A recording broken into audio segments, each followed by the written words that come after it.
yesterday we started speaking about in general the mitzvah of Shnayim Mikra Targum. We're starting this coming Shabbat, Bezat Hashem, a new cycle, Parashat Bereshit. We're starting the Torah anew. So yesterday we spoke about the different ways to do it, preferably pasuk by pasuk twice, introduce once, all the way until the end of the parasha. Or if you want, the person doesn't have that much time, you can go through the entire parasha once, and then the second time, and then to do whichever way a person is doing it, a person should always end off the parasha with Shnayim Mikra, which means after he does the last pasuk of the parasha with Shnayim Mikra Be'echat Targum, you should end off again, always to end off with Mikra. Shnayim Mikra, to repeat the last pasuk of the parasha twice. Now, with regards to timing, the Ari HaKadosh, as quoted by Rabbi Meir Gavriel in Sha'ar HaKavanot, says that the most opportune time to perform this mitzvah is Friday morning. Friday morning, right after Tfilat Shacharit, while still, if a person can remain in Talit with Tfilin, Matov u'Mana'im, the Ari HaKadosh himself used to take out a Sefer Torah and do Shnayim Mikra Be'echat Targum from a Sefer Torah. If a person can do that, le'illah le'illah.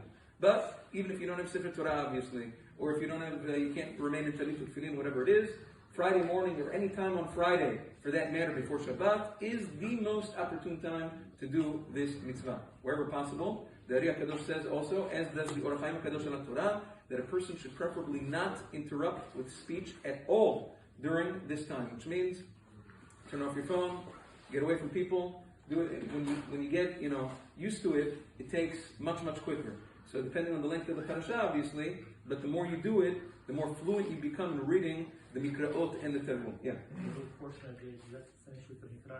Oh no. So if a person cannot do it on Friday, now again, if you're not doing it on a Friday, it's also permissible to split it up among the days of the week. For instance, those who do Chok L'Yisrael, v'chule. Now, if you're splitting it up among the days of the week, then obviously you are interrupting with speech. That's a given. Nevertheless, a person would still be yotzeh. If a person is doing that, that's also okay, not the best, but okay, still yotzeh. And over there, you don't have to end off with Mikra necessarily. You only have to end off with Mikra at the end of the parasha. Now, there is a Bet Yosef. The Bet Yosef brings down the Midrash that Rabbi Yehuda Nasi Rabbeinu HaKadosh told his children in his tzava'ah not to sit down to eat the Shabbat day meal until they do Shnayim Mikra Be'echat Targum. That was his will to his children. One of the things of his will says you don't sit down to the Shabbat meal until you finish Shnayim Mikra Be'echat Targum. Incentive.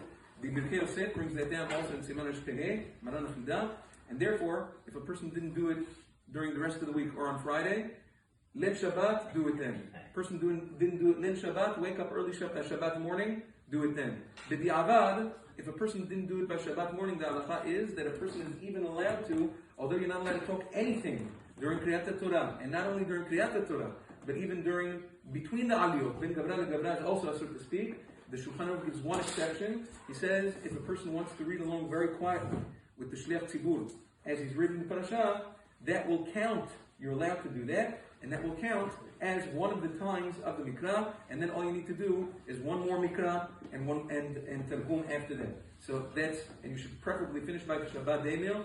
B'di'avad, a person didn't finish by the Shabbat day meal and he ate, he should finish before Mincha. Why? What happens at Mincha? Mincha we already switch to the next week's parasha. B'di'avad, mina b'di'avad, even after Shabbat by Mincha, you have the entire year until next Simchat Torah to make up the parashiyot that a person missed, but a person should always try to do them in order. Moral of the story is, get yourself about, it takes, I'm not saying I go a little faster, but it depends on the person, it takes about an hour. You find yourself an hour. All you need is an hour on a Friday, or you can even split up that hour of the week, and then when a person sometimes gets called up for an aliyah, sometimes a person gets called up in aliyah, v'lo yada b'shikvav kumah. Right? It doesn't know no nekudot, v'lo te'amim, and not how to read the words, and not anything according to Shulchan Aruch. Many people go up and get an aliyah la Torah, and you see them standing there like the Statue of Liberty. They go up, kacha, vaydom. That's asur. L'dat maran Shulchan Aruch, a person who gets an aliyah and doesn't read along properly with the Baal Koreh, kol birchotav brachot levatala mamash. Kach da'at maran Shulchan Aruch. So, part of the incentive of doing Shnayim Mikra Be'echat Targum is that you become familiar with the parasha. Sometimes the person gets to Seudat Leil Shabbat, the kid asks his father, Abba, tell me about the parasha. What parasha is this week? Lo yodea.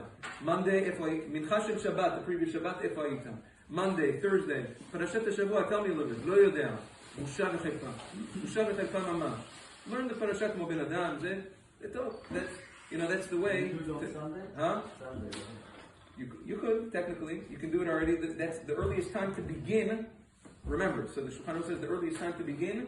The Mishnah Berurah explains the Shulchan Aruch is from Shabbat by Mincha for the next week. As soon as you begin reading the Tzibur, the next week's parasha, so you can start that parasha as well. So Sunday you can do it as well. Yom Tov.